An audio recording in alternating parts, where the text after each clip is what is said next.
Continuamos aquí en Calzada Política con este tema de la ley de participación ciudadana. ¿Quién debe de hacer esa ley? Porque ya el gobierno dijo que ellos no necesariamente van a presentar su propuesta. Entonces, ¿quién debe de hacer la ley para que sea verdaderamente una ley de participación ciudadana como la imaginamos? Bueno, de entrada nada más quiero hacer una precisión. Este nuevo gobierno, el Rodríguez Calderón jamás estuvo a favor de la revocación de mandato. Esa era una propuesta que traía Fernando Elizondo, que cuando hacen su acuerdo político, Bueno. Fernando Elizondo plantea que uno de los objetivos es que se sometan a la revocación de mandato. En realidad, Rodríguez Calderón jamás se pronunció en torno a esto. Eso nada más es como una precisión. Segundo, quienes tienen que hacer la ley son los legisladores, pero los ciudadanos tenemos derecho de iniciativa, o sea que los ciudadanos podemos presentar iniciativas de ley. Eso es algo muy interesante porque pocos estados de la República tienen esa posibilidad.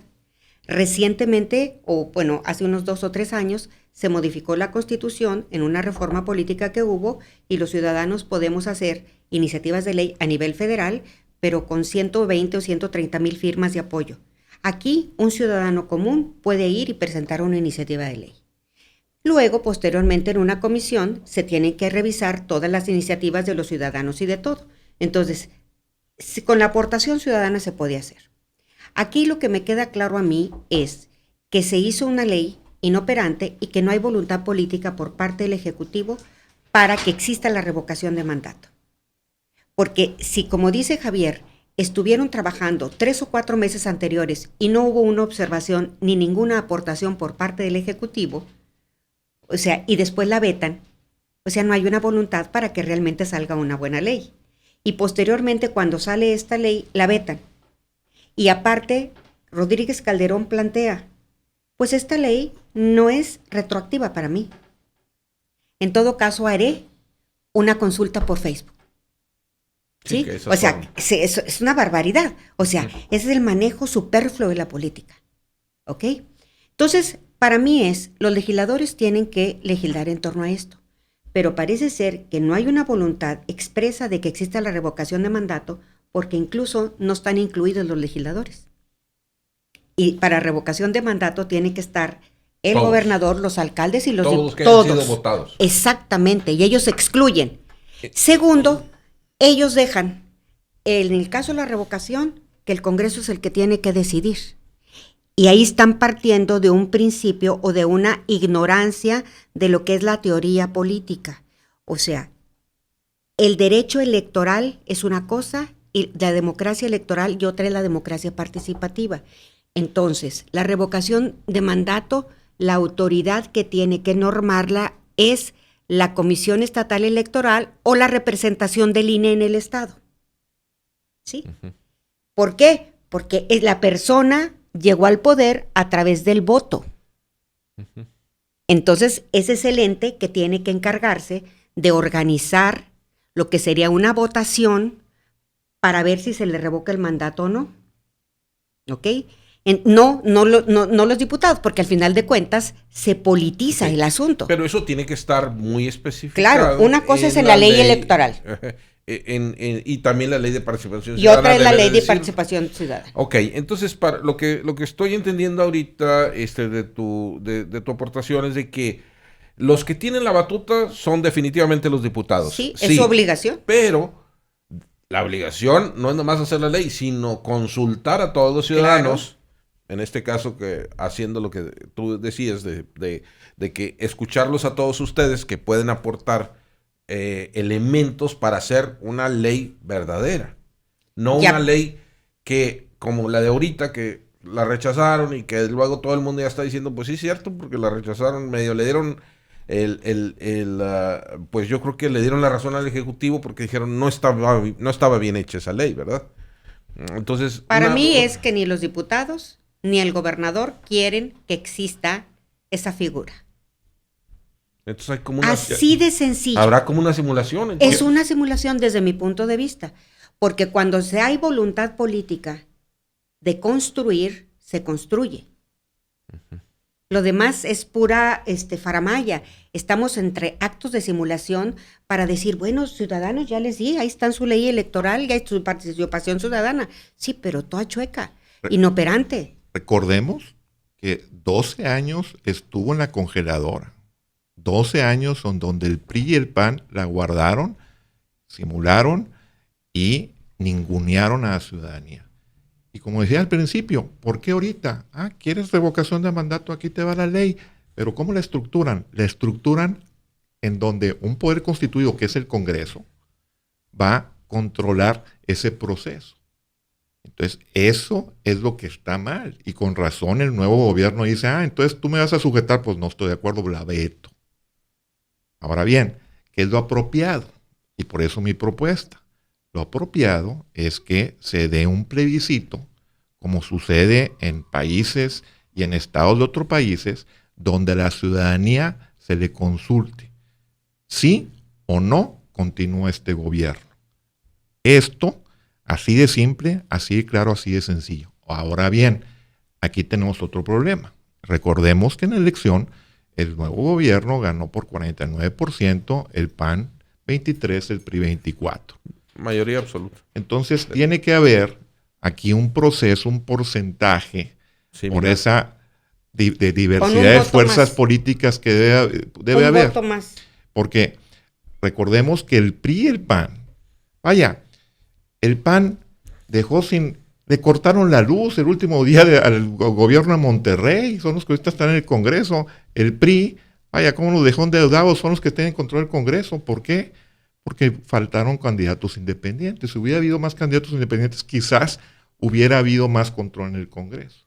Entonces, en suma, la propuesta es que exista un plebiscito en el tercer año, cuando haya elecciones, y a la ciudadanía se le consulte sí o no, pero establecer qué porcentaje. Quizás el porcentaje debe ser si obtiene de aprobación más del 35%, sigue. Porque es muy factible que las otras fuerzas políticas también se pongan de acuerdo para contrarrestar y tumbar al gobierno independiente. Entonces, bueno, pero eso ya sería una pecata minuta si pasáramos el primer escollo, que es la voluntad política que dice que no existe, ¿verdad? No. Liliana, tú estás mencionando que no hay voluntad política y entiendo, por lo que nos dice Javier, el juego que tratan de hacer los diputados, pero de parte del gobierno del Estado, decía Javier que pues hay inexperiencia. ¿Cuál es tu opinión?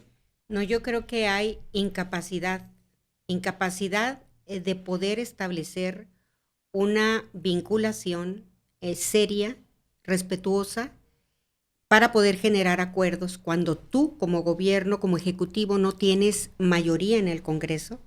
Se necesita no solamente habilidad, sino capacidad política, y aquí le corresponde este papel desde mi punto de vista al secretario general de gobierno. Él es el responsable de la política interna en el Estado. ¿A él se le pueden achacar entonces vetos y tantos? Sí, porque todos los ejecutivos, tengan mayoría en el Congreso, ¿no?, tienen un área en su Secretaría de Gobierno que es la que tiene la vinculación directa con el Poder Ejecutivo, con el Poder Legislativo, y están en permanente comunicación en torno a todas las leyes o iniciativas o presupuestos o ley de ingresos, etcétera, y están platicando para encontrar acuerdos y evitar vetos. Y aquí no es el primer veto. Ya estamos viendo una serie de encontronazos con la tenencia, con otro tipo de temas. En ese sentido, aquí se ve la falta de capacidad y oficio político. Y me extraña, porque Manuel González no es una persona que no tenga experiencia política. Pues de hecho es de los que más experiencia tiene, claro, yo creo, dentro ¿no? del gobierno. Más sin embargo, aquí tiene tacha en su relación con el gobierno. Y no sé si en un momento dado, porque también hay mucha cosa de ser obsequiosos en los equipos de trabajo, de que como el Ejecutivo, en este caso Rodríguez Calderón, dijo que él iba a gobernar y que no necesitaba el Poder Legislativo, pues muchas veces sus equipos hacia abajo reproducen estos esquemas torpes, acartonados y que no te llevan a buen gobierno. Claro. ¿Sí? Entonces, con la misma torpeza. vaya. Sí, y arrogancia. Arrogancia sí. como el lenguaje coloquial que usa. Exactamente. ¿Verdad? Entonces, en ese sentido, ahí están los resultados. Claro, claro. Como que la política no es como la quieren pintar en el gobierno de Estado ahorita, ¿verdad? Que nada más porque yo llegué con 49% de los votos, ya puedo hacer lo que me dé mi gana, ¿verdad? No es así. Vaya, yo insistiría. Si quisieran, se está centrando el nuevo gobierno en la problemática de la ley de participación y están equivocados. Ellos como gobierno deben abrirle las puertas a la ciudadanía a participar de distintas maneras y no lo están haciendo. Mira, Eduardo, por ejemplo, en Chile, el primer acto de los presidentes fue instructivo para fomentar la participación ciudadana, ¿verdad? Porque es una cuestión de cultura. Entonces, por ahí el gobierno está siendo omiso. Como dije, cualquiera puede meterse a ver el portal ahí en Chile, los portales de gobierno, y encuentra múltiples formas de participación ciudadana. Ahora bien, ¿qué sucede aquí en el Congreso? Las fuerzas políticas mayoritarias, PRI y PAN, no le interesa que al gobierno le vaya bien. Y ellos, con esa actitud, y más el PAN, están en contra de la ciudadanía. Vaya, si estuvieran a favor de la ciudadanía, pondrían mucho de sus recursos y mucho de sus expertos que supuestamente tienen el Congreso, que ni información nos dan de cuánto se gasta, para hacer una buena ley para que los ciudadanos participen. Y no sucede, al contrario, se conjugan las dos fuerzas para que al gobierno le vaya mal. Claro. Pero aquí el asunto es que en general la clase política no tiene la voluntad de que se haga una buena ley de participación ciudadana o que exista revocación de mandato, porque no se quieren someter al escrutinio ciudadano en torno a su desempeño. Eso es... Pues fíjate, qué buenos conclusiones estamos sacando. O sea, se ve que no hay voluntad política, aunque hay una simulación de que vamos a hacer una ley medio mal hecha, y pues ahí ya cayeron en un impasse. Pero número 2, otro punto que presenta Xavier, me parece muy interesante. Si la administración quisiera, tiene todos los elementos para, con ley o sin ley, propiciar la participación ciudadana. Por ejemplo, en Chile, en el País Vasco, en Valencia, en Colombia, hay ejemplos donde incluso hay fondos para estimular la participación ciudadana. Se ponen edificios para que estén los ciudadanos. Se da recursos para que las escrituras constitutivas y los gastos menores, ¿sí? Pueda haber apoyos. O sea, se estimula la participación ciudadana. Y aquí, lejos de estimularlo, el gobierno está llegando a pontificarnos a los ciudadanos de que van a coadyuvar con nosotros a hacer una nueva ley. Caray, si ya eres gobierno, ahora haz lo que tenías que hacer. Perfecto. ¿No? Bueno, yo creo que aquí más claro no podemos estar. Los elementos están y sobre todo las ideas estas no son nuevas. Yo creo que se han querido manipular. Ya queda muy claro desde hace más de 10 años. Liliana, tú has sido punta de lanza en eso. Y pues ahorita no están descubriendo el hilo negro. Así es, para nada. Muy bien, pues este tema muy interesante, nos quedó muy claro, les agradezco su participación, pero si me permiten vamos a pasar a otra cápsula de un caso muy especial, hablando de transparencia aquí en el actual gobierno de Jaime Rodríguez Calderón. Continuamos en Calzada Política.